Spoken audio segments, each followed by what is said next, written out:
या देवी सर्वभूतेषु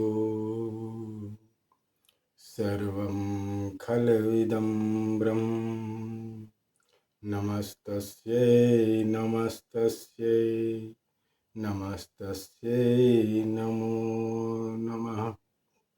ओम। आप सभी को ब्रह्म स्वरूप जानकर मेरा कोटि कोटि साधुवाद। आज बहुत दिनों के बाद अवसर प्राप्त हुआ है और आप सबों की आकांक्षा थी। इस बीच मैं एक वीडियो देख रहा था। यद्यपि मुझे बनाना चाहिए था गीता के गीत पर, परंतु गीता के गीत पर मैं आगे से उस पर मैं कुछ वचन फिर आगे रखूंगा, परंतु इस बीच में आवश्यकता पड़ गई।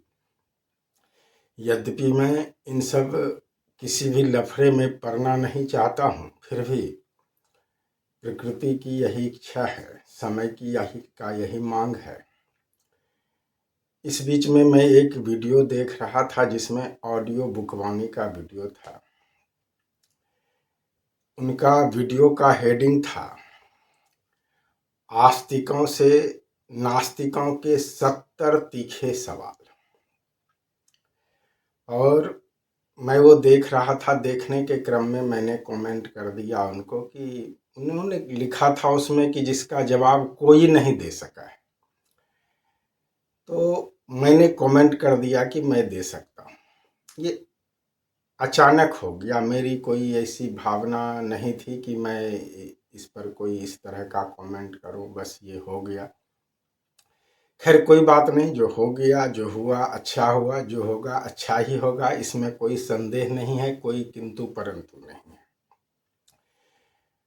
तो बहुत धन्यवाद भी मैं देना चाहूँगा उन भाई साहब को।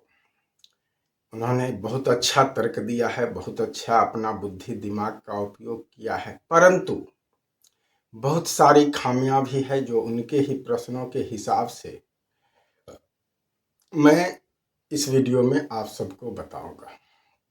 सबसे पहले मैं चलूंगा कि नास्तिकों से 70 तीखे सवाल, नास्तिकों के 70 तीखे सवाल आस्तिकों से पूछा जा रहा है। उनका उसकी भूमिका में जो उन्होंने कहा है, मैं उसको स्वशब्द मैंने कोशिश किया है लिखने का और वो मैं आपको सुना रहा हूँ।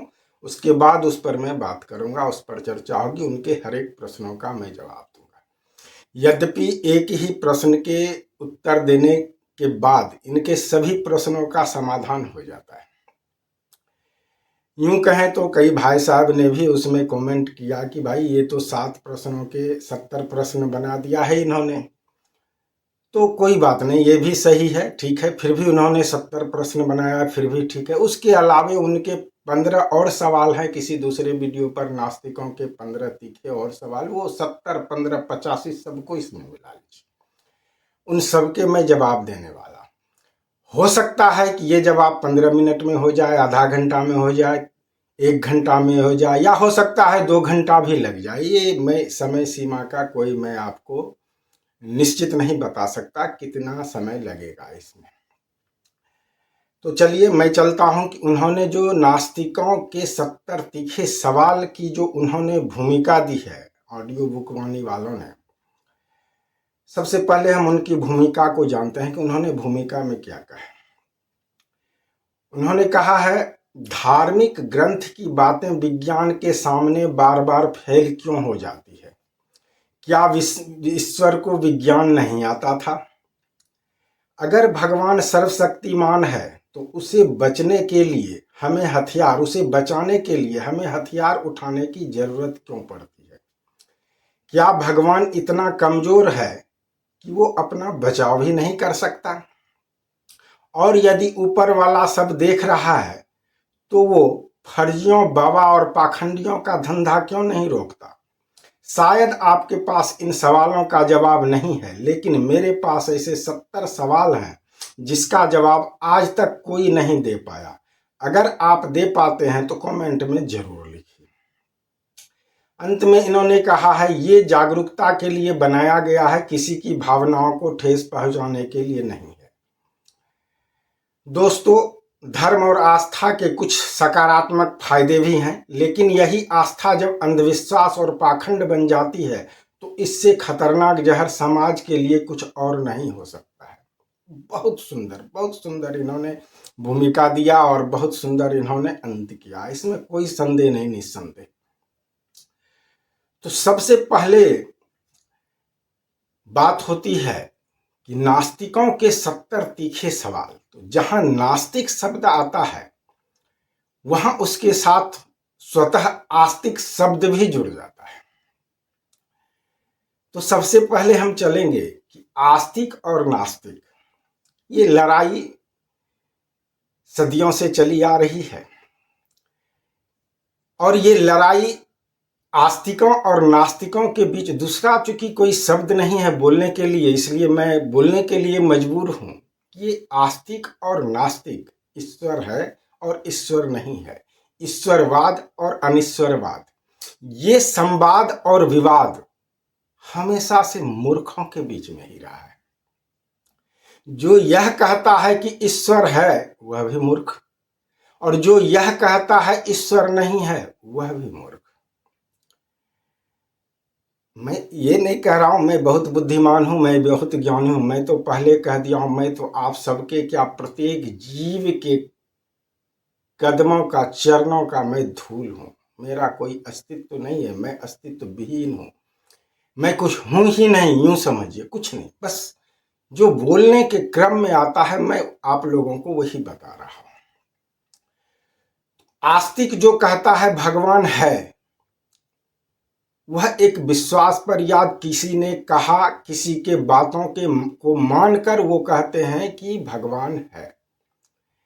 निश्चित यह विश्वास भी हो सकता है, आस्था भी हो सकता है, अंधविश्वास भी हो सकता है, इसमें कोई संशय नहीं। परंतु जो कहता है ईश्वर है, उसे ये नहीं पता कि ईश्वर कहाँ है, कैसा है, क्या करता है। बस बोलने के लिए सबने सीख लिया है कि हर जगह ईश्वर है, सबने बोलने के लिए सीख लिया है, सुन के पढ़ के कहीं से सुन बोलता है कि ईश्वर हर जगह है।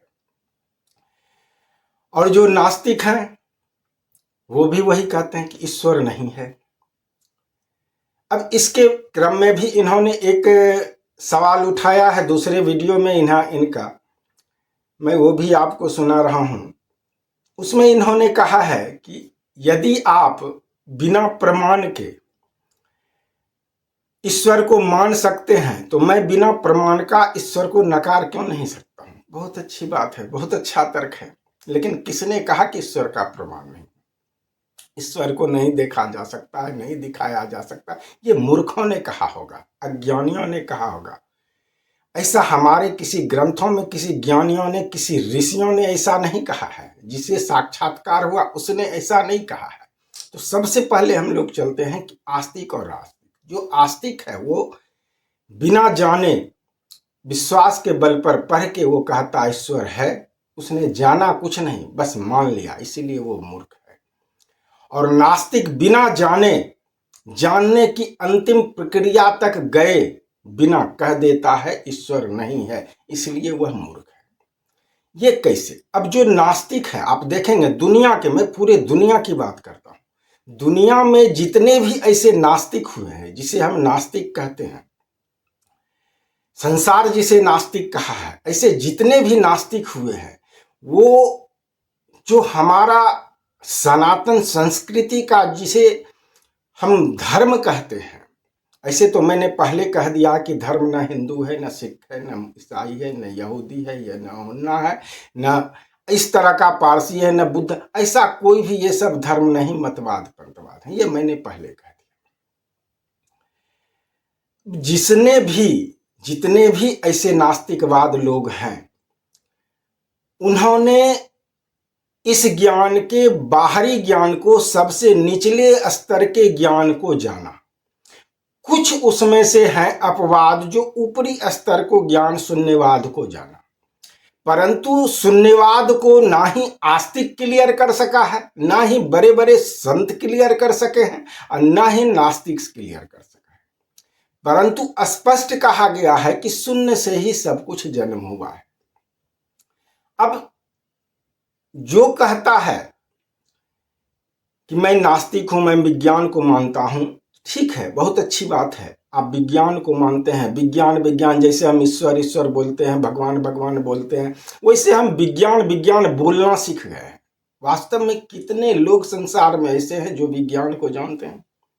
इसमें भी 3 कैटेगरी के लोग हैं। जैसे मैंने पहले बताया कि धर्म में भी, अध्यात्म में भी 3 कैटेगरी के लोग हैं। हमारे मस्तिष्क को 3 भागों में बांटा गया है। जो निचले स्तर के हैं वो भौतिक कर्मकांड पूजा पाठ के द्वारा वो इस चीज को करते हैं, निभाते हैं और जानते हैं, क्योंकि उसको विज्ञान पता नहीं। पराकाष्ठा जो अध्यात्म का है, इसका जो विज्ञान है, यह उसे पता नहीं, क्योंकि वो समझ नहीं सकता है। क्योंकि एक सूत्र दिया गया, ज्ञानम ज्ञानस्य जायते। हमारा मस्तिष्क जहां तक समझ सकता है, विवेकानंद जी कहे थे शिकागो में कि हमारा मस्तिष्क जहां तक समझता है उसको तो हम स्वीकार कर लेते हैं, उसको तो हम हाँ हाँ हाँ हाँ स्वीकृति दे देते हैं। परंतु जो हमारा मस्तिष्क नहीं समझ पाता है उसको हम गलत होने का फतवा जारी कर देते हैं। अब सवाल है, ये जो तीसरे निचले स्तर का जो ज्ञान है, ये धर्म की जो, जिसे आप धर्म का किताब कहते हैं, धर्म का ग्रंथ कहते हैं, ये निचले स्तर का ज्ञान सभी नास्तिकों को और सभी ज्यादा से ज्यादा आस्तिकों को है। इससे ऊपरी स्तर का ज्ञान कम आस्तिकों को है और कम नास्तिकों को भी इससे ऊपरी स्तर का ज्ञान है, जिसे आदि दैविक कहते हैं। और इससे भी ऊपर स्तर का ज्ञान, आध्यात्मिक ज्ञान, आस्तिकों को भी उससे भी बहुत कम है और नास्तिकों को भी उससे भी बहुत कम है। मतलब बहुत कम, नगण्य कहिए, नगण्य लोग हैं जो अध्यात्म के ऊपरी ज्ञान को, तीसरे स्तर के ज्ञान को, धर्म के तीसरे स्तर के ज्ञान को जानते हैं। इसी प्रकार से विज्ञान को जानने वाला भी, जो विज्ञान को जानता है, जिसने अनुसंधान किया, जो ऋषि ने ज्ञान का अनुसंधान किया, वास्तव में वही ज्ञान को सही जानता है, उसी को दृष्टा कहा जाता है। उसी प्रकार से जिस वैज्ञानिक ने विज्ञान का, किसी भी विषय का जो अनुसंधान किया, वो अनुसंधान करता ही उसका सच्चा ज्ञाता है, क्योंकि उसने साक्षात उसे देखा, उसे साक्षात्कार किया, उसका अनुसंधान किया उसका। परंतु कुछ प्रोफेसर्स हैं, वो क्या करते हैं, या शिक्षक हैं, वो उनके लिखे हुए किताबों को पढ़ते हैं, उनके उसके बारे में उनका कोई अध्ययन नहीं होता, कोई प्रैक्टिकल नॉलेज उनको नहीं होता है। बस उनको पढ़ाना है, उन्होंने पढ़ा है उस विज्ञान के थ्योरी को और उन्होंने पढ़ा दिया। ये मध्यम क्लास का ज्ञान। अब उससे भी नीचे स्तर का ज्ञान जो विज्ञान में हम लोग विषय में पढ़ते हैं, पहली क्लास से तीसरी क्लास से लेके 10वीं 12वीं या बीए एमए, जो भी हम इस विज्ञान के विषय की पढ़ाई करते हैं, वो सबसे निचले स्तर की पढ़ाई है। इसी प्रकार से सबसे निचले स्तर की पढ़ाई है हमारा, जो हम भौतिकवाद की शिक्षा, पूजा पाठ की पद्धति को जानते हैं, ये निचले स्तर का विज्ञान है। इसको जानने वाले ज्यादा लोग हैं, उसी तरह से विज्ञान के निचले स्तर को भी जानने वाले ज्यादा लोग हैं। तो सबसे पहले ईश्वर है और ईश्वर नहीं है, इसकी लड़ाई तब होती है जब हम कहते हैं ईश्वर है और ईश्वर नहीं है। हम कुछ और तर्क देते हैं, हम वो कुछ और तर्क देते हैं। सबसे पहले जान जाइए, एक सूत्र है, नाद अधीनम जगत सर्वम। नाद ही है, कंपन है, ध्वनि है, जिससे ये संपूर्ण जगत सृष्ट हुआ, बना। ऐसे ये सृष्टि बना नहीं, मैं बोलने के क्रम में ऐसा बोल देता हूं, इस पर भी मैं जाऊंगा तो बताऊंगा। सबसे पहले जान लिए ईश्वर है या नहीं है, इसको साधारण भाषा में जानिए। पर ब्रह्म से नीचे उतर के शब्द ब्रह्म पर आ जाइए। शब्दम परमम ब्रह्म, अक्षरम परमम ब्रह्म, उससे नीचे शब्दम परम ब्रह्म। इतना जान लीजिए। शब्द 2 प्रकार के हैं, आप तो पढ़े हैं, मुझसे ज्यादा विद्वान हैं आप सभी, मैं विद्वान नहीं हूं, मैं स्पष्ट बोलता हूं, मैं कोई विद्वान, बहुत कम शिक्षा दीक्षा हमारी, नगण्य कहिए, एक सार्थक शब्द, एक निरर्थक शब्द। इस ब्रह्मांड में जितने सार्थक शब्द हैं उसका अस्तित्व है, हमेशा याद रखिए। जो भी सार्थक शब्द है या किसी भी सार्थक शब्द को आप ले लेते हैं, घर है, मनुष्य है, कीड़ा है, बकरी है, कुत्ता है, गाय है, बिल्ली है, ईश्वर है, भगवान है, देवता है, जो भी सार्थक शब्द है वो उसका अस्तित्व है दुनिया में। अस्तित्व 3 प्रकार से हो सकते हैं, भौतिक, दैविक और आध्यात्मिक, जिसको आप मैटर, एनर्जी और कॉन्शसनेस कहते हैं। तीनों में से किसी भी रूप में उसका अस्तित्व हो सकता है जो शब्द है। अगर अस्तित्व नहीं होगा तो वह शब्द ही नहीं होगा। इसी प्रकार से जो बना है निरर्थक शब्द, उसका कोई अस्तित्व नहीं होता है।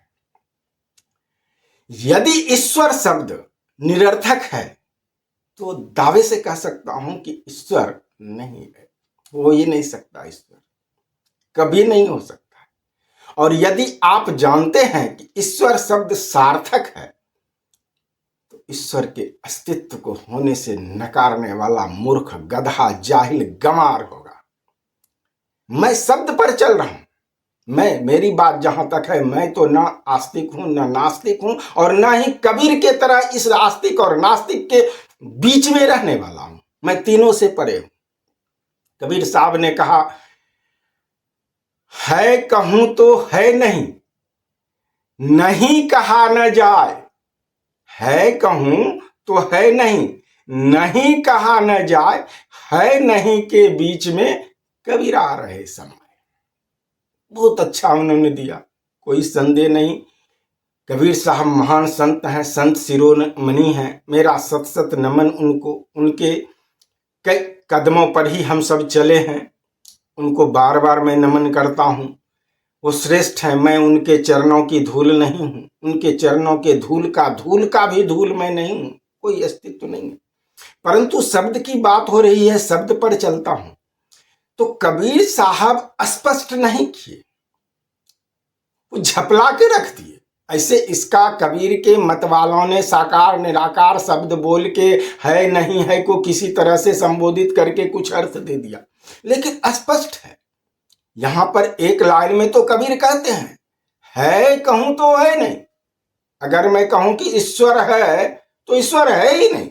इसको समझना बड़ा जटिल है। बड़े बड़े कहा गया, कृष्ण के समय में महर्षि जेमिनी सबसे बड़े विद्वान थे, नहीं समझ पाए। और कल युग में ओशो सबसे बड़े विद्वान थे, वो भी नहीं समझ पाए, समझ के भी नहीं समझ पाए।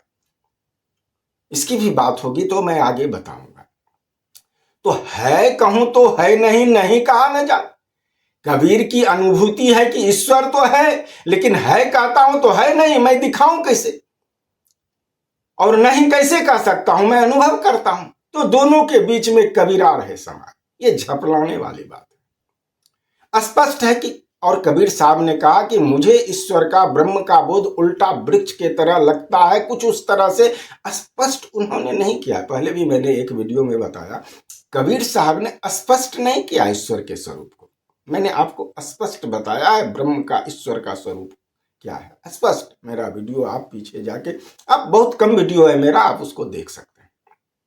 मैं इससे है नहीं, आस्तिक नास्तिक और इसके बीच के भी मैं परे हूं। मैं स्पष्ट करता हूं, ईश्वर शब्द है, जो भी संसार में शब्द है, जो सार्थक शब्द है, उसका अस्तित्व है। कोई उस अस्तित्व को नकार नहीं सकता है। शब्द नया ही क्यों ना बन पड़े, जो शब्द बना, जो शब्द बन गया, वह अस्तित्व में नहीं भी है तो अस्तित्व में उसको आना है, इसको कोई नहीं रोक सकता है। ये मोबाइल हो सकता है नया शब्द बना हो, यूट्यूब नया शब्द बना, लेकिन अस्तित्व में आ गया। इसी तरह से जो भी शब्द है उसका अस्तित्व है, हमेशा याद रखिए। अगर ईश्वर शब्द सार्थक है तो ईश्वर है। भगवान शब्द अगर सार्थक शब्द भगवान को कहा जाता है तो भगवान है। देवता अगर सार्थक शब्द कहा जाता है तो देवता है। भूत यदि सार्थक शब्द कहा जाता है तो भूत है। पिशाच यदि सार्थक शब्द कहा जाता है तो पिशाच है। जो भी शब्द ले लीजिए आप, जिस भी चीज का शब्द, जिस भी भाषा का शब्द ले लीजिए, जो शब्द है, जो सार्थक शब्द है, उसका अस्तित्व है, इतना जानिए। अब ये लड़ाई है या नहीं की लड़ाई का कोई महत्व ही नहीं है। ये जाहिलों की बात है, गंवारों की बात है, मूर्खों की बात है, इसे हम कह सकते हैं। दूसरा कोई शब्द नहीं है हमको कहने के लिए। थोड़ा सा तीखा खराब, मेरा वचन सत्य करवा होता है, का सत्यम ब्रुयात प्रियम ब्रुयात। यदि सत्य को ज्यादा प्रिय बोलने का मैं प्रयास करूं तो उसमें नमक मिर्ची लगेगा और सत्य ढक जाएगा। इसलिए जहां तक ऐसे मेरा प्रयास रहता है कि मैं प्रिय बोलने का कोशिश करूं, परंतु मेरी वाणी ऐसी है, जैसी है मैं वैसा आप लोगों के सामने देता हूं। ये लड़ाई समाप्त हो जाती है कि ईश्वर है या नहीं है। कैसे समाप्त होती है? तो जब उस शब्द का परिभाषा हम जान लें, ईश्वर किसे कहा जाता है। इसी वीडियो में उन्होंने, ऑडियो बुक वाणी वालों ने, एक और बात कही है, उस पर भी हम आगे चलेंगे, उनका एक एक प्रश्न को उठाएंगे। परंतु ईश्वर की परिभाषा यदि हम जान लें तो ये लड़ाई आस्तिक और नास्तिक की लड़ाई समाप्त हो जाती है। अब ईश्वर की परिभाषा सीधा भाषा में कहें, सीधा भाषा में कहें तो जो नहीं है उसे ईश्वर कहते हैं। और उन्होंने जो कहा वो भी उसको मैं यहीं पर ला देता। उन्होंने कहा ईश्वर के इच्छा के बिना कुछ नहीं हो सकता है। सारा संसार इसी बात को जानता है। बड़े विद्वान, बड़े से बड़े वैज्ञानिक का, कई का मैंने सुना है प्रवचन और वचन, विद्वानों का, साइंटिस्टों का, वैज्ञानिकों का, कई संतों का, साधकों का, परंतु उनको ये पता नहीं। वो यही बात बोलते हैं, ईश्वर की इच्छा के बिना कुछ नहीं हो सकता। तो जो नहीं मानने वाला, जो नास्तिक हो तो सही कहता है, तो फिर बलात्कार भी तो ईश्वर करता है, बच्चों की हत्या भी तो ईश्वर ही कर रहा है, क्योंकि उसके इच्छा के बिना कुछ नहीं हो रहा है, उसे सजा नहीं होना चाहिए। ये सब प्रश्न का उनका यही उत्तर मिल रहा है। ये गलत अफर्मेशन है, ये गलत वाक्य है। ईश्वर के इच्छा के बिना कुछ नहीं हो सकता है। कहा गया है, संत प्रवचन में कहते हैं, अगर किसी मनुष्य की, किसी जीव की इच्छा रह जाती है तो वह मुक्त नहीं हो सकता। और जो मुक्तेश्वर हैं, जो मुक्ति को प्रदान करने वाले हैं, उसकी इच्छा होगी। जरा सोचिए, मैं कुछ नहीं कह रहा हूं, आप बहुत बुद्धिमान हैं, स्मार्ट हैं, मैं जान रहा हूं, आधुनिक नहीं, आप स्मार्ट हैं, आपकी शिक्षा दीक्षा बहुत है, बहुत आध्यात्मिक है, बहुत सारे धर्मशास्त्रों को आपने पढ़ा। तो अफर्मेशन क्या है? ईश्वर की इच्छा के बिना कुछ नहीं होता। ये गलत अफर्मेशन है। तो सही अफर्मेशन क्या है? सही वाक्य क्या है? ईश्वर के बिना कुछ नहीं हो सकता है। फिर से मैं दोहराता हूं, गलत क्या है? ईश्वर के इच्छा के बगैर कुछ नहीं होता। ये गलत अफर्मेशन है। चाहे जो भी आस्तिक बोलते हैं वो गधे हैं, मूर्ख हैं, जाहिल हैं इस मामले में, ईश्वर के मामले में, ईश्वर के ज्ञान के मामले में। मैंने कह दिया, इच्छा होगी तो मनुष्य जब मुक्त नहीं हो सकता, तो वो मुक्तेश्वर जो मुक्त स्वरूप है, उसकी इच्छा होगी तो वो मुक्त कैसे हो सकता है? वो ईश्वर कैसे हो सकता है? हो ही नहीं सकता। जब हम इच्छा से मुक्त होते हैं तभी ईश्वर स्वरूप बनते हैं, तभी ब्रह्म स्वरूप होते हैं। तो ईश्वर की इच्छा हो ही नहीं सकती। तो सही अफर्मेशन क्या है? सही वाक्य क्या है? तो ईश्वर के बिना कुछ होना संभव नहीं है। अब इसको थोड़ा सा समझिए। समझ गए, जी लिए तो पा लिए, ये मेरा गारंटी है, याद रखिएगा। केवल समझ गए और उसे जी लिए तो पा लिए, कोई नहीं रोक सकता। ये समय ईश्वर के बिना कुछ नहीं हो सकता। और अभी मैंने ईश्वर के बारे में क्या कहा, परिभाषा क्या कहा? जो नहीं है उसे ईश्वर कहते हैं। जो नहीं है अर्थात कह दिया शून्यवाद। शंकराचार्य आए, कह दिया शून्यवाद, बुद्ध आए शून्यवाद, नागार्जुन आए शून्यवाद। ये शून्य क्या है नहीं पता। थोड़ा सा उसको क्लियर समझा थोड़ा सा समझा। उसने अंग्रेजी में कहा, थोड़ा सा समझा, फिर भी उसकी मूर्खता देखिए। उसने कहा नथिंग, नथिंग में नो जो है उसके बावजूद कुछ थिंग रह जाता है। नथिंग में नो के बाद भी जो थिंग है वही ईश्वर है। यह जानने और समझने के बाद भी ओशो से जब पूछा विदेश में क्या ईश्वर है, ओशो का जवाब क्या था? God, oh my god, there is no existence of god. कितना बड़ा गधा, इतने बड़े विद्वान, इतने बड़े तर्कशास्त्री, इतने बड़े फिलोसफर, इसमें कोई संदेह नहीं है। उसने एकदम बाल का खाल निकाला, इतना अच्छा से उसने विश्लेषण किया हर एक ग्रंथों का, हर एक वचन का, कि दूसरा कोई उसके जैसा विश्लेषण करने वाला इस संसार में पैदा नहीं हुआ। मैं तो कहता हूं वो एक कृष्ण की ही चेतना है, परंतु इतनी भटक गई चेतना कि वो पा नहीं सका, वो समझ नहीं सका अस्तित्व को। तो जो नहीं है, नहीं है माने जो नहीं है, नहीं माने वैकेंट, खाली। ये मैग्नेटिक फील्ड है, इलेक्ट्रोमैग्नेटिक फील्ड है, ये कहीं तो है, किसी फील्ड में है। आज उसको विज्ञान भी खोज लिया, वो कहता है हिग्स फील्ड, उसको नाम दिया, पहले भी मैंने बताया आपको, हिग्स फील्ड। एक ऐसा फील्ड जिसके अंदर में सभी फील्ड है, हर जगह है वो, कहा ना, ये फील्ड है, ये खाली। अब सोचिए कि ईश्वर के बिना कुछ नहीं हो सकता है।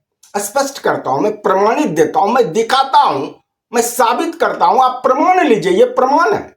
ईश्वर के बिना कुछ, मैंने कहा ईश्वर कुछ नहीं जो है वही ईश्वर है। यदि ईश्वर नहीं रहे तो कुछ नहीं होना संभव है। मान लीजिए ये खाली जगह नहीं रहे तो आपका पल भी हिल सकता है क्या? आपका ओठ हिल सकता है क्या? आपका हाथ हिल सकता है क्या?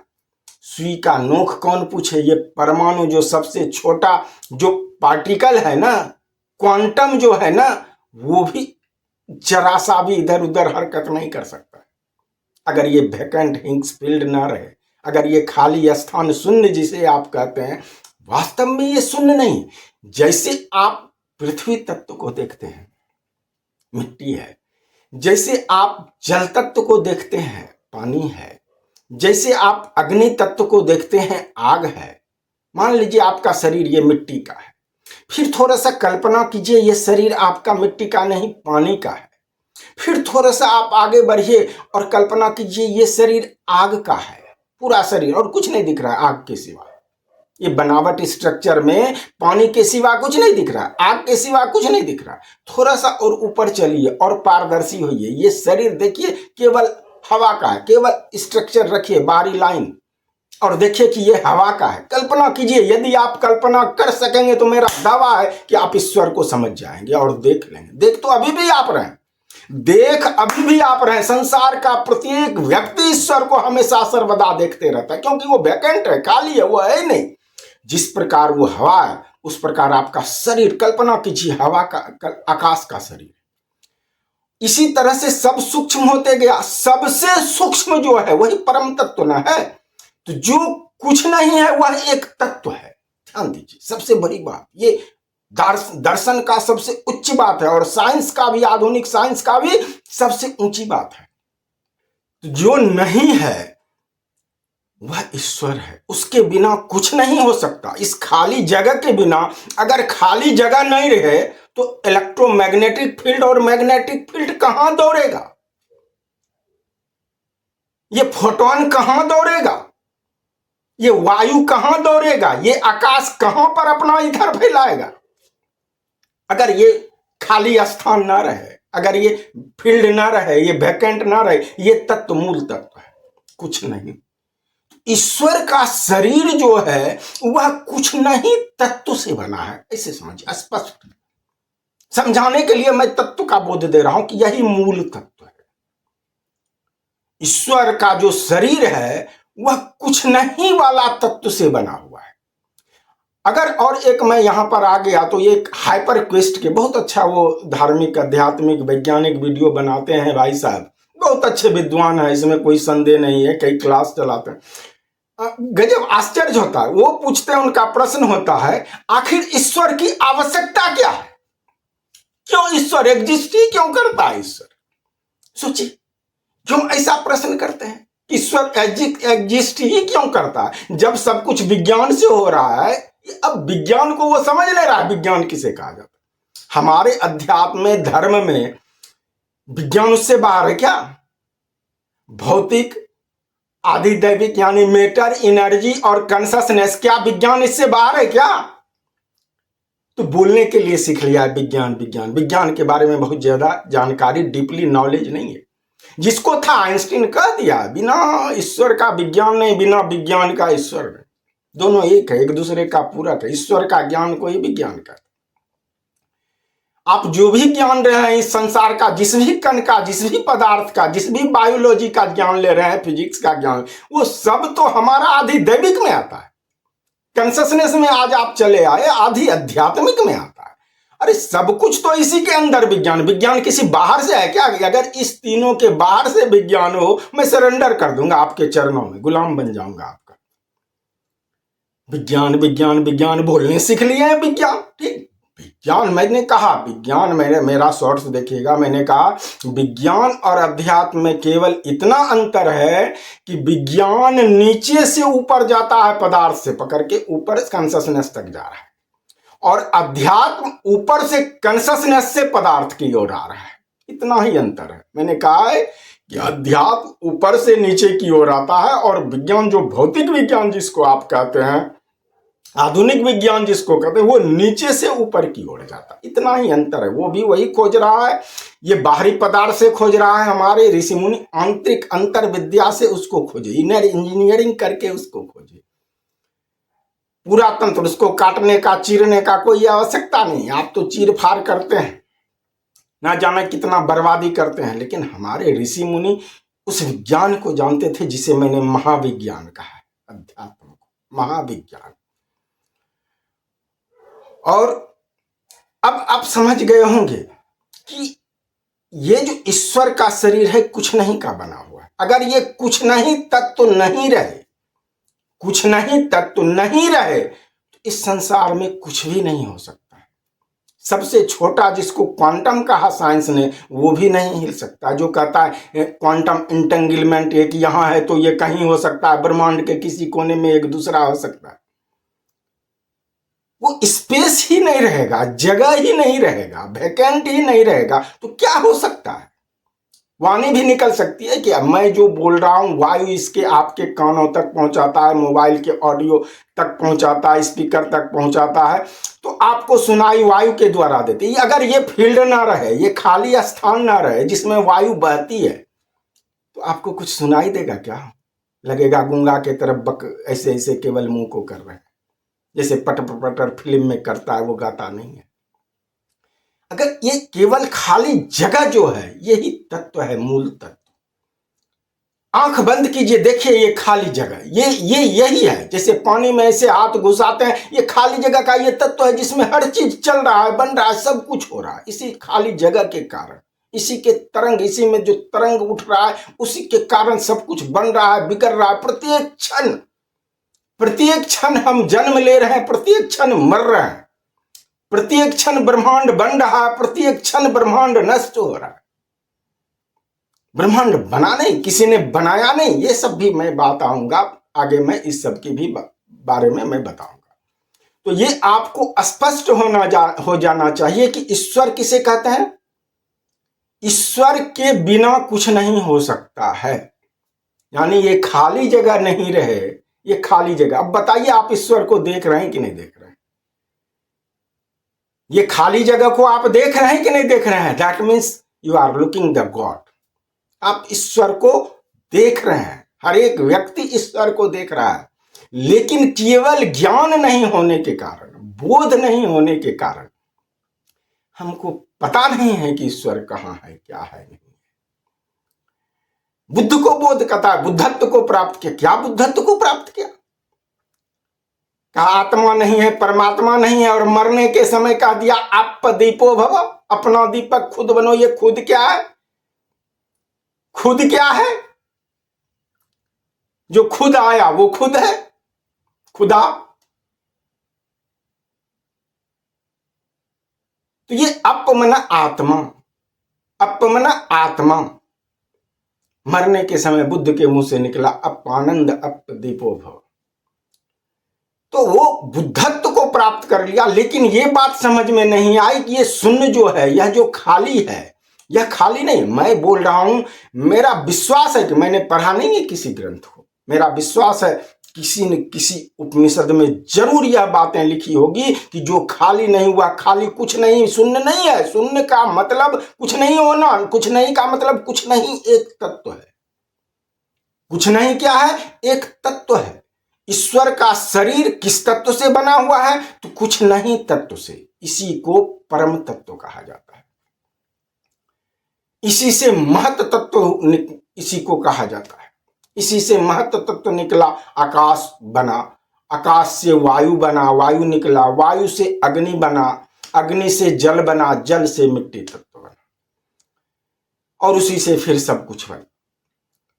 तो जो कुछ नहीं है, हम हमेशा देख रहे हैं। देखिए ईश्वर को, मैंने पहले भी कहा, मैं तो चैलेंज करता हूं सभी वैज्ञानिक को और सभी तर्कवादी को, बुद्धिवादी को। आइए कितना तर्क है, देखें। अरे क्या तर्कवादी आप हैं और क्या बुद्धिवादी हैं। आज दिन तक जब यह नहीं समझ सके सर्वम खलविदम ब्रह्म, तो आप क्या तर्कवादी हैं, क्या बुद्धिवादी हैं? अपने आप को बुद्धिवादी कहते हैं। शर्म आना चाहिए बुद्धिवादी करने में। अरे तर्कवादी कहने में शर्म आना चाहिए सबको, जो कहते हैं नास्तिक हैं हम और आस्तिक हैं हम। दोनों का एक ही हाल, दोनों एक ही सिक्के के दो पहलू हैं। इतना सा जो नहीं समझ सका सर्वम खलविदम ब्रह्म, इतना सा जो नहीं समझ सका सिया राम मैं सब जग जाने। ओशो ने, जब मेरी मुलाकात ओशो से हुई थी, मैंने पूछा था कि आपने ईश्वर का साक्षात्कार किया? ईश्वर, तुम्हारे अध्यात्मविदों ने, भारतीय अध्यात्मविदों ने ईश्वर होने का कोई आर्गुमेंट नहीं दिया, मानक नहीं दिया कि ये ईश्वर है। बताइए कितने लाख पुस्तकों को उन्होंने, 2-2.5 लाख पुस्तक तो उन्होंने पढ़ा होगा, लाखों पुस्तक उन्होंने लिखा होगा, और उसके बाद मूर्खतापूर्ण बातें करता है वो। ईश्वर होने का कोई आर्गुमेंट नहीं दिया। मैंने ओशो को कहा, आप मूर्ख हैं, आप जानते हुए कुछ नहीं जानते हैं, केवल बस शब्दों का विश्लेषण करना आप जानते हैं, व्याख्याता हैं आप, इससे ज्यादा विवेक आपके पास नहीं है।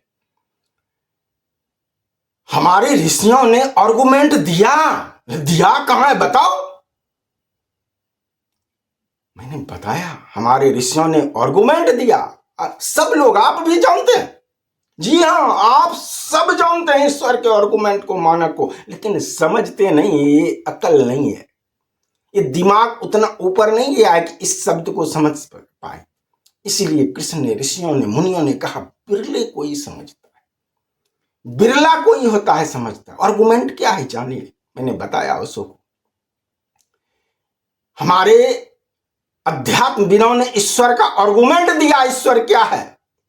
उन्होंने कहा अखंड मंडलाकारम व्याप्तम येन चराचरम, जो अखंड हो, जिसका खंड नहीं किया जा सके, जो मंडल के आकार का हो और जो संपूर्ण अस्तित्व को अपने अंदर व्याप्त करके समा के रखा हो, वो ईश्वर है।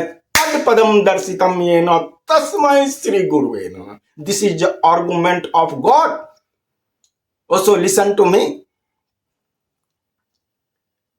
अखंड मंडलाकारम, इस मंडल के आकार का क्या है? कुछ नहीं।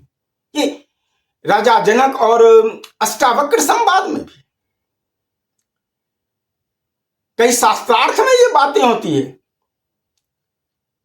कि आकाश में ओतप्रोत है, अखंड मंडलाकार, मंडल के आकार का, इस ब्रह्मांड के आकार, व्याप्तम येन चराचरम, हर चीज में।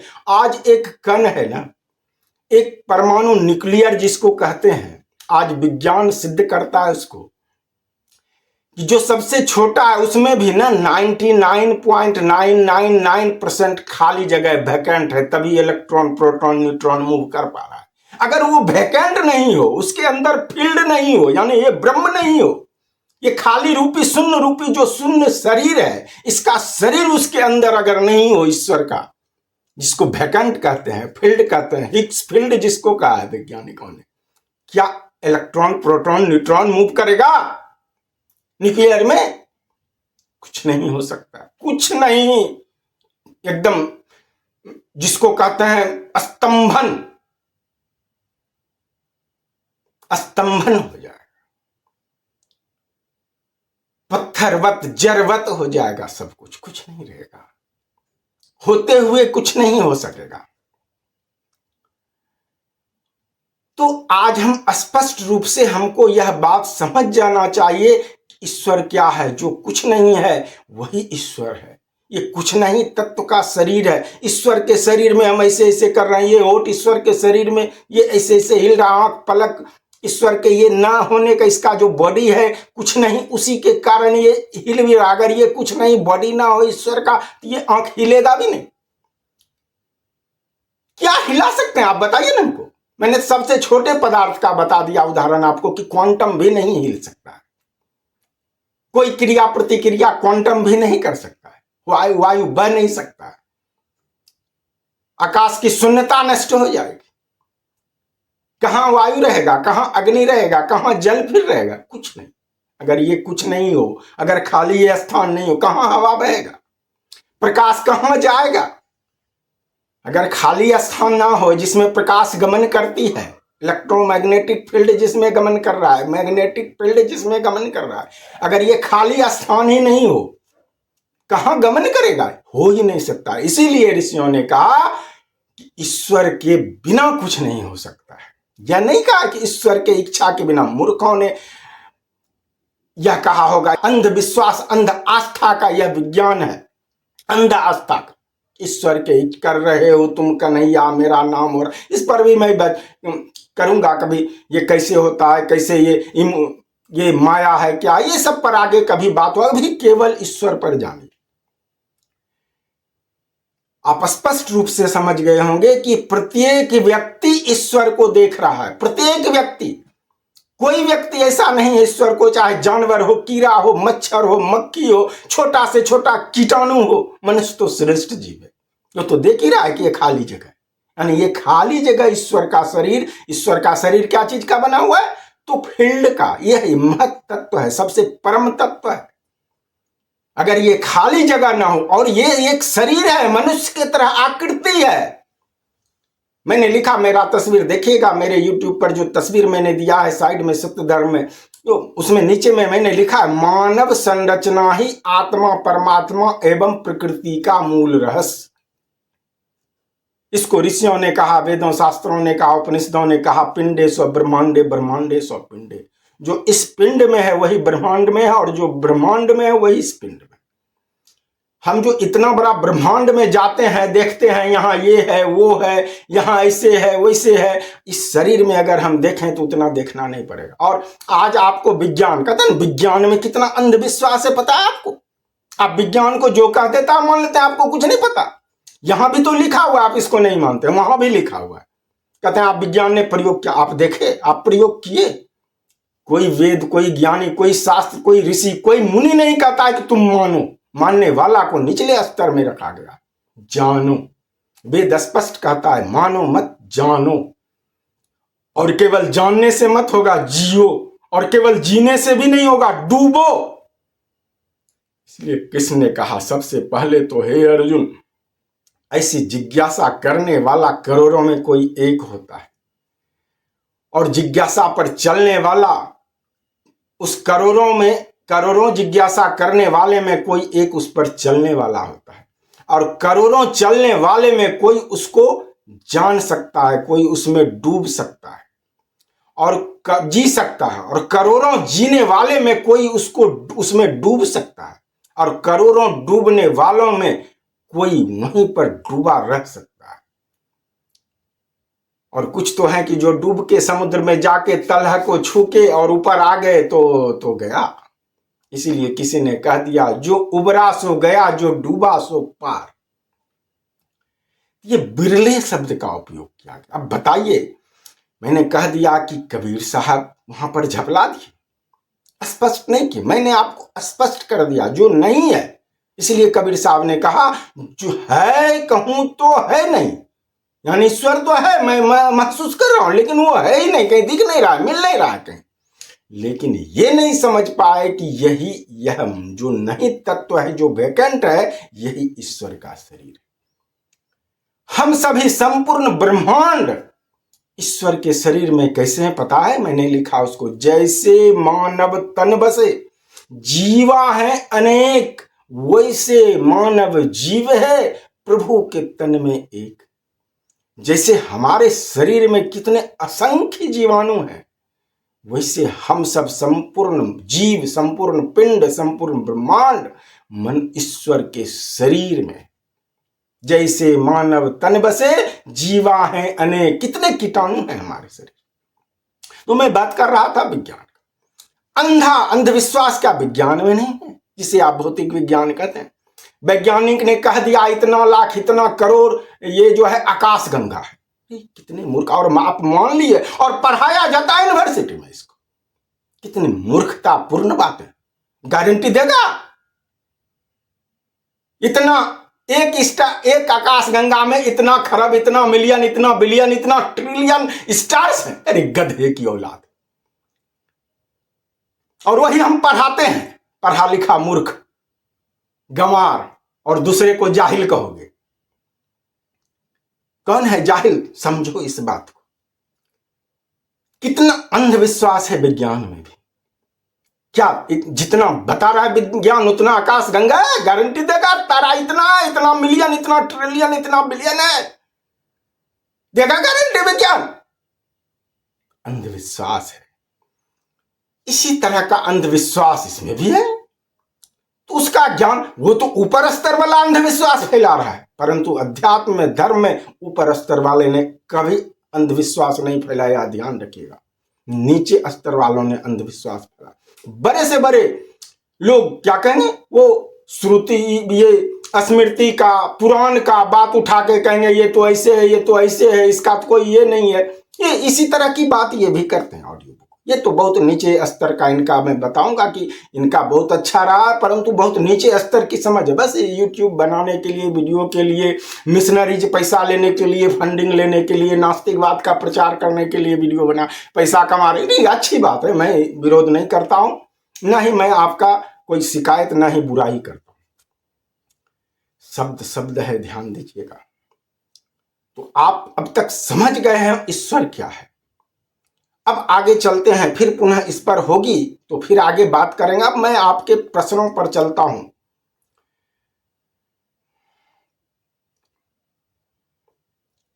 अब इन्होंने सबसे पहले कहा है भूमिका में, धार्मिक ग्रंथि की बातें विज्ञान के सामने बार बार फेल क्यों हो जाती है।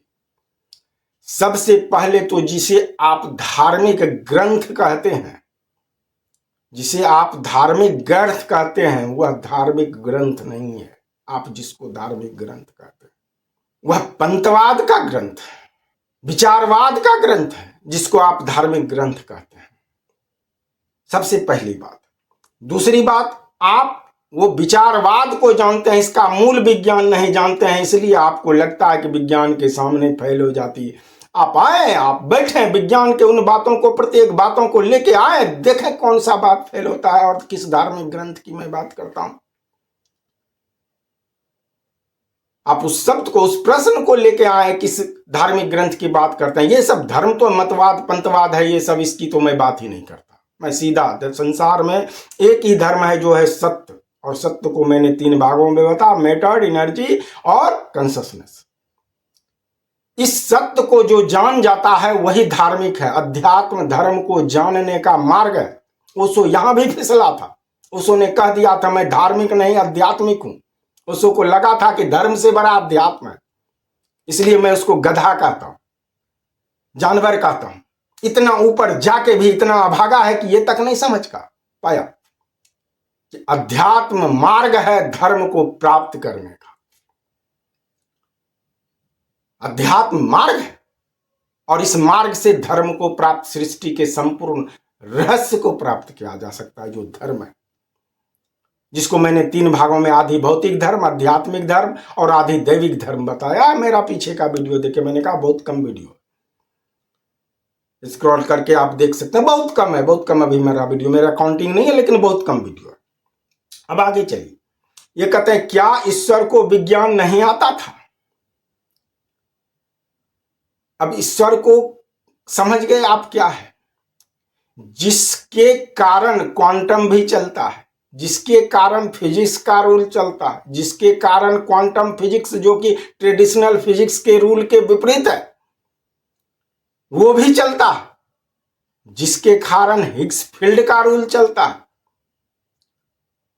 जिस विज्ञान के कारण संसार में सब कुछ क्षण प्रति क्षण जन्म लेता, जो स्वयं महाविज्ञान स्वरूप है, उसको विज्ञान आना ना आना हो तो आप समझ सकते हैं। जिसके कारण सब कुछ होता है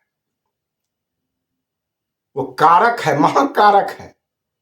ये अगर खाली स्थान ना हो तो आपका क्या विज्ञान काम करेगा, क्या काम करेगा? अब आप समझ सकते हैं कि विज्ञान क्या आता है। ईश्वर आप जो भी जानते हैं संसार में, तो एक आदमी सब कुछ जान ही नहीं सकता है, लेकिन सब कुछ इसी ब्रह्मांड में। इसीलिए कृष्ण ने कहा जो लिया यहीं से लिया, जो दिया यहीं दिया। क्या है तुम्हारा?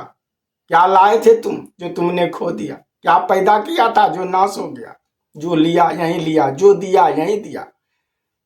जो आज तुम्हारा है कल किसी और का था, परसों किसी और का हो जाएगा। तुम इसे अपना समझ के मग्न हो रहे हो। कहां जीते हैं आप इसको? अगर इसको जीते तो ये प्रश्न नहीं होता आपके पास। अब आगे चलिए, समझिए, विवेक को बढ़ाइए। बोल देना ठीक है, पैसा कमाइए, परंतु विवेक को बढ़ाइए। ये और आगे चलिए। अगर भगवान सर्वशक्तिमान है तो उसे बचाने के लिए हमें हथियार उठाने की जरूरत क्यों पड़ती है? ईश्वर को बचाने के लिए आज तक कोई हथियार न उठाया है, न उठाएगा। ध्यान दीजिएगा। समझ नहीं है तो समझिए। इतना समझदार होते हैं, इतना तर्क की बात करते हैं, और यहां तक नहीं समझ रहे हैं ईश्वर को बचाने के नहीं, अपने मत को, अपने पंथ को, अपने विचारधारा को, अपने कमाई को, अपने अखाड़ा को, चाहे हिंदू हो, मुस्लिम हो, सिख हो, ईसाई हो, यहूदी हो, अन्ना बौद्ध हो, कोई भी हो, अपने मत को, अपना वर्चस्व को बचाने के लिए ईश्वर के नाम पर खून खराबा करता है। ईश्वर को बचाने कौन बचाएगा? ईश्वर वो सुने हैं ना पीके में, फिल्म में कहा ना, वो इतनी बड़ा पृथ्वी पर रख के तुम ईश्वर को बचाएगा, ईश्वर की रक्षा तुम करेगा। उसके बाद भी आपका ये प्रश्न है, आपकी समझ कितनी ओछी है भाई साहब। आगे चलिए। क्या भगवान इतना कमजोर है कि वो अपना बचाव ही नहीं कर सकता? उसको कौन क्या कर सकता है? खाली स्थान को थोड़ा सा काट के, मार के, थोड़ा सा इसमें कुछ लगा के, लपेट के, कुछ इस पर लेप चढ़ा के दिखाइए हमको, तो पता चलेगा कि बचाव कर सकता है कि नहीं कर सकता। चढ़ा के दिखाइए इस खाली स्थान पर कोई लेप हमको, इसको कुछ करके काट के दिखाइए, आप बता दिए मैंने ईश्वर क्या है, दिखाइए करके, देखें कितना औकात। केवल समझ नहीं है, ना समझिए। अज्ञानी मैं नहीं कहूंगा, अज्ञानी बहुत बड़ा होता है। यहां तक मैं सिद्ध करूंगा कि ज्ञानी से बड़ा अज्ञानी होता है। जो कुछ नहीं जानता है वही सब कुछ जानता है। ये विज्ञान भी सिद्ध कर चुका है। अब आगे चलिए। और यदि ऊपर वाला सब देख रहा है तो वो फर्जियों बाबा और पाखंडियों का धंधा क्यों नहीं रोकता? यही काम है उसका। आप सोचिए, आप एक, मान लीजिए आप डीएम है, छोड़िए बड़ा प्रधानमंत्री, मंत्री और बड़ी बात को छोड़िए, मान लीजिए आप डीएम है, जिला के पदाधिकारी हैं। क्या काम है आपका? पैखाना साफ करना। क्या कीजिएगा आप? उसके लिए पदाधिकारी है, मेस्तर है पैखाना साफ करने के लिए, शौचालय साफ करने के लिए डीएम करेगा साफ।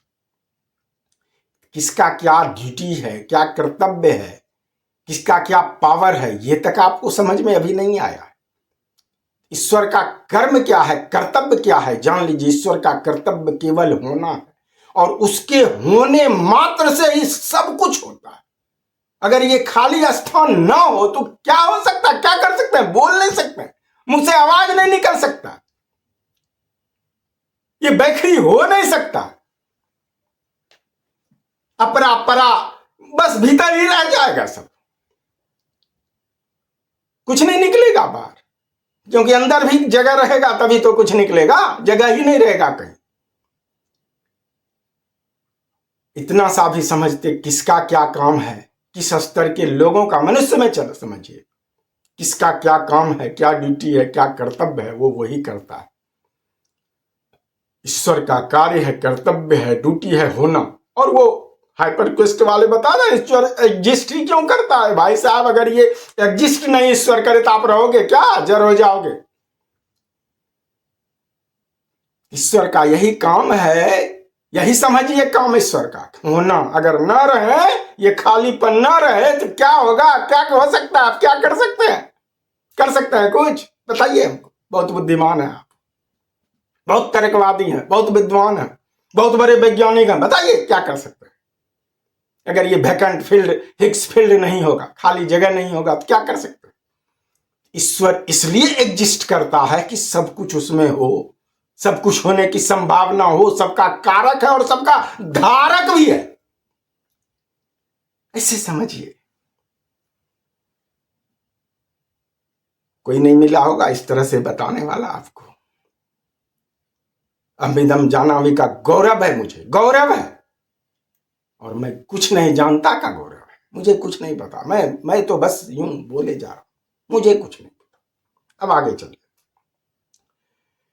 शायद आपके पास इन सवालों का जवाब नहीं होगा, लेकिन मेरे पास ऐसे 70 सवाल हैं जिनका जवाब आज तक कोई नहीं दे सका है। अगर आप दे सकते हैं तो कमेंट जरूर कीजिए। कमेंट लेना है, अच्छी बात है, लीजिए, ये तरीका है कमेंट लेने का, अच्छी बात है, ऐसे बिजनेस चलता है, बहुत अच्छा। लेकिन शायद आपको आपके सभी सवाल का जवाब अभी तक ही मिल गया होगा, आपके भूमिका में भी अभी आपके प्रश्न के को टच करना अभी बाकी है। अभी मैं आपके प्रश्न तक नहीं पहुंचा हूं, ऑडियो वाले भाई साहब और उनके साथ जितने उनको सपोर्ट करने वाले थे जो मेरे कमेंट पर कमेंट कर रहे थे। समझिएगा, अगर अकल है, दिमाग है, साहस है तो समझने का प्रयास कीजिएगा, थोड़ा दिमागी कसरत, दिमाग को दौड़ाइएगा। दिमाग न फटने लगे तो कहिएगा, इतना आसान भी नहीं है। आसान होता तो बिरले शब्द का उपयोग नहीं किया जाता। अब आगे चलते हैं। ये जागरूकता के लिए बनाया गया, किसी की भावनाओं को ठेस पहुंचाना नहीं। अच्छी बात है, जागरूकता फैलाइए, लेकिन आपको ज्ञान हो तभी तो आप जागरूकता फैलाएंगे। आप अज्ञानता को जागरूकता बनाकर फैला रहे हैं। आपके पूरे वीडियो से स्पष्ट लगता है कि आप किसी न किसी मिशनरीज का फंडिंग लेके बना रहे हैं नास्तिकवाद का वीडियो। मैं दावा नहीं कर रहा हूं, मैं आप पर आरोप नहीं लगा रहा हूं, लेकिन आपके इस पूरा वीडियो कई वीडियो देखने के बाद ये लगता है कि आप इस तरह का कार्य कर रहे हैं, जबकि आपने कहा ना आप आस्तिक हैं ना आस्तिक हैं। ठीक है, बोलने वाला तो इसी तरह से बोलेगा, लगेगा कि हम तो आपकी बात करते हैं लेकिन काम तो किसी और का करते हैं। अच्छी बात है, आप उसी का काम कीजिए, वो भी वही है, सनातनी वो भी है। आप मिशनरीज वाले का भी काम कीजिए, वो भी सनातन का ही है। आने वाला समय का इंतजार कीजिए केवल। और सनातन ध्यान रखिएगा, मैंने कहा सनातन भी धर्म नहीं है, धर्म केवल सत्य है। सनातन भी मतवाद है, पंथवाद है। इसको भी मैंने पहले क्लियर किया, आगे भविष्य में और क्लियर मैं करूंगा, आवश्यकता अभी नहीं है उसकी।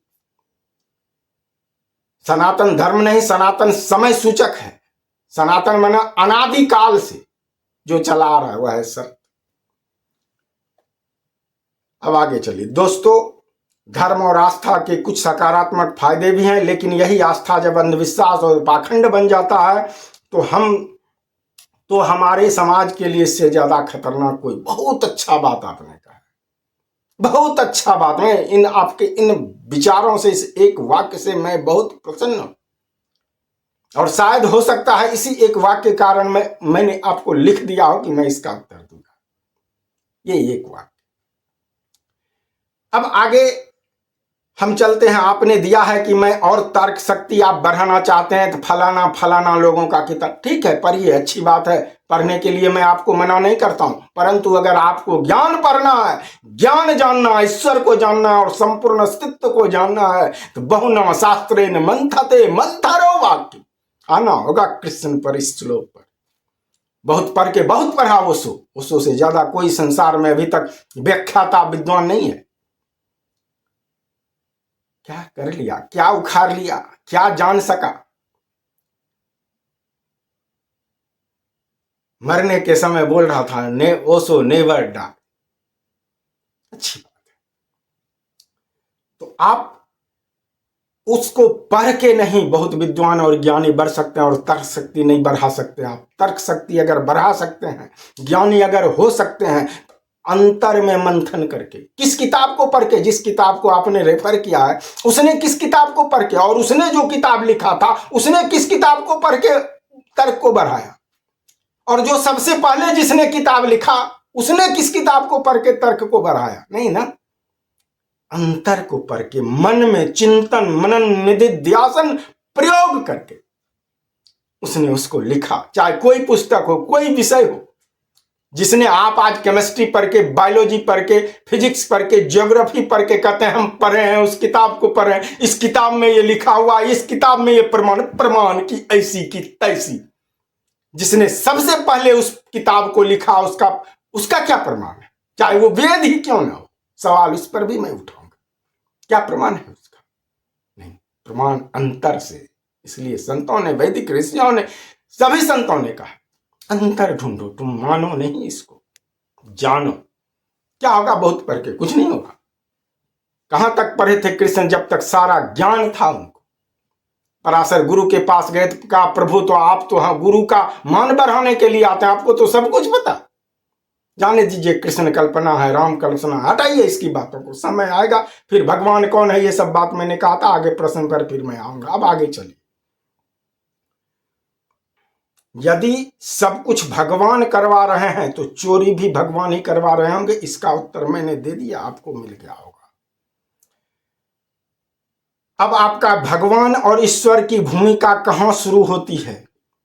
तो यह सब कुछ ईश्वर है, इसके बिना कुछ हो नहीं सकता। तो आप अब इसका भी उत्तर आपको मिल गया होगा कि ईश्वर की भूमिका क्या है और कहां से शुरू होती है। यानी ईश्वर से शुरू होता है, ईश्वर से ही अंत होता है। एक तू ही स्मार्ट भजन, एक तू ही धनवान है गोरी, बाकी सब कंगाल।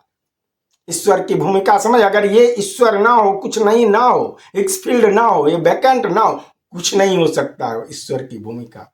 कुछ भी जरा सा कंपन भी हुआ ना, कंपन भी, तो ना कुछ होने के कारण जो यह तत्व है ईश्वर का, शरीर का, कुछ नहीं, इस तत्व का नाम ही है। जैसे जल तत्व का नाम जल है, अग्नि तत्व का नाम अग्नि है, वायु तत्व का नाम वायु है, आकाश तत्व का नाम आकाश है, प्रकाश के तत्व का नाम विज्ञान ने फोटोन दिया, उसी तरह से इसका नाम विज्ञान ने हिग्स फील्ड दिया। ईश्वर का जो मूल तत्व है, उसका जो शरीर बना है, कुछ नहीं के तत्व से बना हुआ है। इसका कहां से शुरू हुआ भूमिका और कर्तव्य, देख लीजिए आप। अगर ये नहीं हो तो कुछ नहीं हो सकता। कहां से अब आप कीजिएगा? अनादि इसीलिए कहा गया है इसको। भाई साहब, अब 1 घंटा 4 मिनट हो गए हैं, और आपका एक प्रश्न है और तीसरा, यदि भगवान इतना सर्वशक्तिमान है तो हमें भगवान को बचाने के लिए तलवार क्यों उठानी? इसका भी उत्तर मैंने आपको दे दिया कि अपने को, अपने धर्म को, अपने मान सम्मान को, अपने धंधा को बचाने के लिए तलवार उठाते हैं। भगवान को बचाने की किसकी औकात है? कौन बचाएगा? भगवान, ईश्वर और देवता ये अलग होता है। आप मेरा वीडियो पीछे देके जाइए, देखिएगा, समझिएगा कि भगवान कहीं ईश्वर लिखते हैं, कहीं भगवान लिखते हैं। ये समानार्थक शब्द नहीं है। व्याकरण बनाने वाले जिसने लिखा ईश्वर का समानार्थक शब्द भगवान और देवता, वो अज्ञानी था ईश्वर के ज्ञान के मामले में। हो सकता है व्याकरण का ज्ञान हो। महर्षि पाणिनि ने अष्टाध्यायी का सूत्र दिया, पूरा व्याकरण आज उस पर चल रहा है, पूरा वेद उसके अष्टाध्यायी सूत्र के अनुसार से पढ़े जा रहे हैं। परंतु ईश्वर के मद में महर्षि पाणिनि खुद कह दिया उस बिंदु को, स्वरोवा व्यंजनोवा। स्वर है कि व्यंजन है? अयोगवाह शब्द कहा।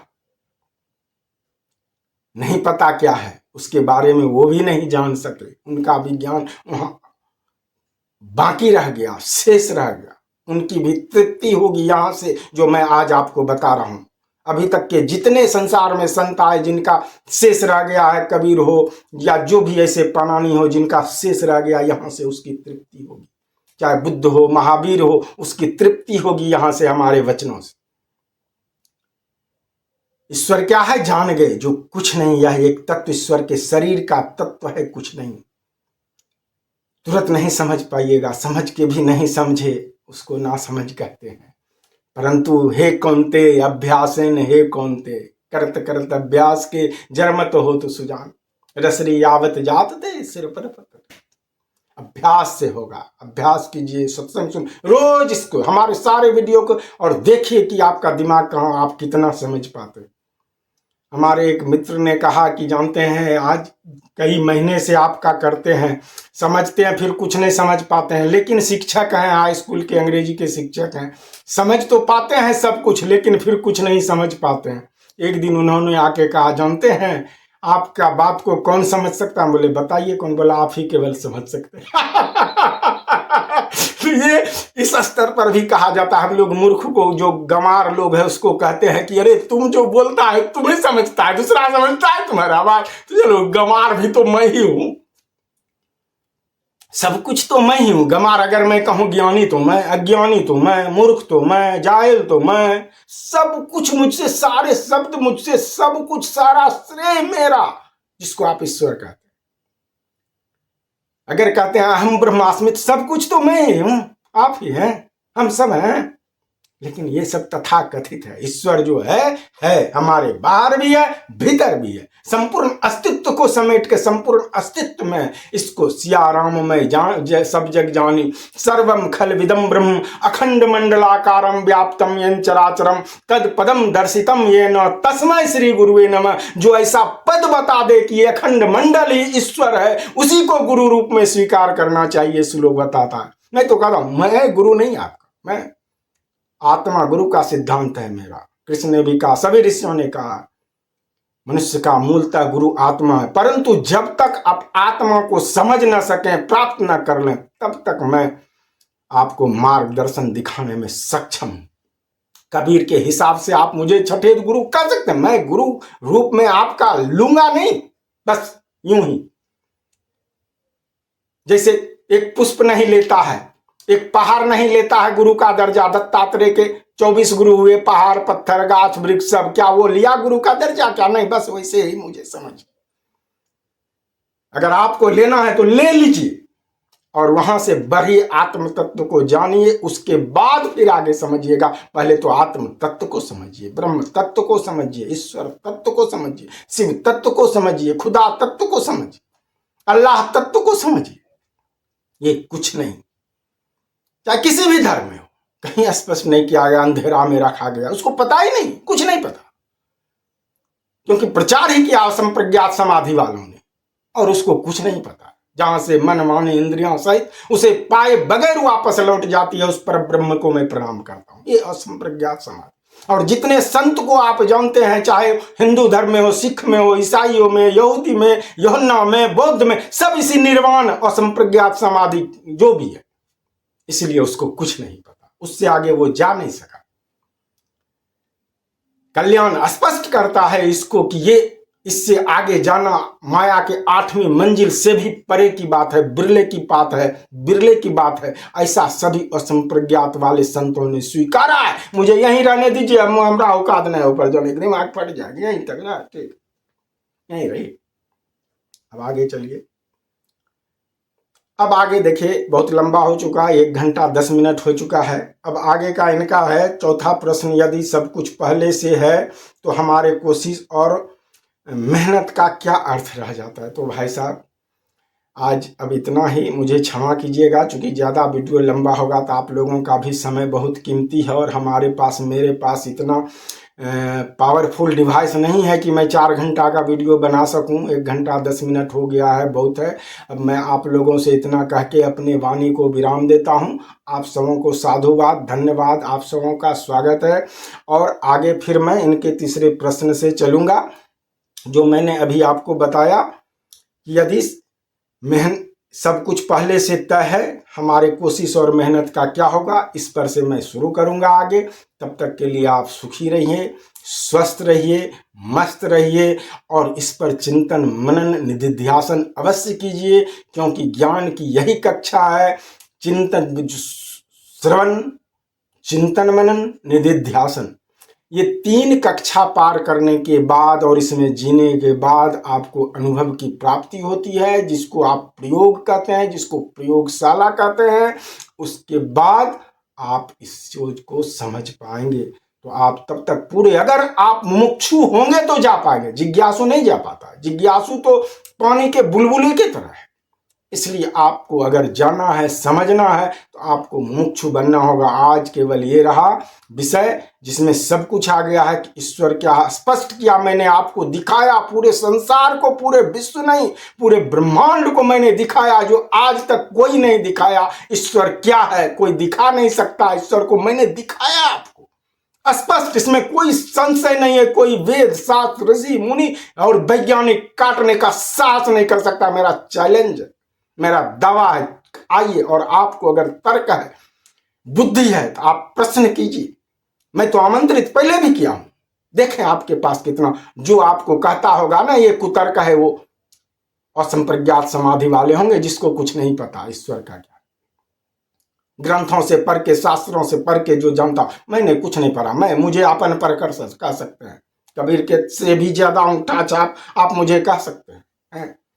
तो चलिए आगे आपका दूसरे वीडियो में। मैं ऐसा फंस गया हूं इस दलदल में कि अब मुझे मजबूरन आपके सभी 17, अभी तो आपका 3 ही प्रश्न का उत्तर हो चुका है, और मैं विवश हूँ आपके सभी प्रश्नों का उत्तर देने के लिए, क्योंकि मैंने वचन दिया। और मैं ऐसे संस्कृति से आता हूँ, प्राण जाई पर वचन न जाई, रघुकुल रीति सदा चली आई, प्राण जाई पर वचन न जाई। मैंने आपको वचन दिया है हरे, और मैं आपको संतुष्ट करूंगा पूर्णतः। और मेरे इस वाणी में जो भी प्रश्न, नोट कीजिए उसको, और पूरे होशो हवास में उसको 10 बार सोच के प्रश्न लिख के हमको भेजिए आप, और पूछिए।